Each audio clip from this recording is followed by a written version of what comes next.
Ermənistan niyə Azərbaycana qalib gələ bilməz? Kanala abunə olub video bəyənməyi unutmayın.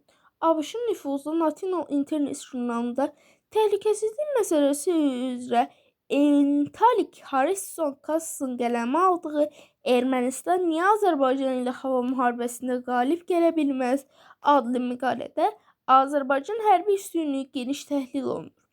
Axaras xəbər verir ki, bu barədə araşdırmacı jurnalist Elbəyi Həsənli qeyd edib. Müəllif hesab edir ki, 2-ci Qarabağ müharibəsi müasir müharibələrin xarakterini dəyişən əsas hadisələrindən biri oldu. Onun fikrincə, Azərbaycan pilotsuz uçuş aparatları, kamikadze dronlar və radioklorun mübarizə vasitələrini istifadə etməsi sonradan Ukrayna müharibəsində də tətbiq olunan yeni hərbi modelin ilk nümayəndələrindən biri idi. Məqalədə vurğulanır ki, Azərbaycan son illərdə ordusunu Türkiyə və İsrail istehsalı olan müasir texnologiyalar arasında yenidən qurub.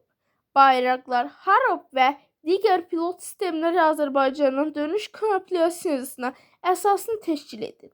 Ermənistan isə əsasən Sovet dövründən qalan hərbi doktriniya və köhnəlmiş hava hücumlarından müdafiə sistemlərini arxalamaqda davam edir. Harrison Cass yazır ki, Azərbaycan üstünlüyü yalnız silahların sayında deyil, əsas fərq hərbi düşüncə tərzindədir. Bakı müasir müharibəni pilotsuz sistemlər, dəqiq zərbələr, fasiləsiz müşahidə və elektron mübarizə üzərində qurduğu halda Ermənistan klassik hava döyüşü modelindən tam uzaqlaşa bilməyib.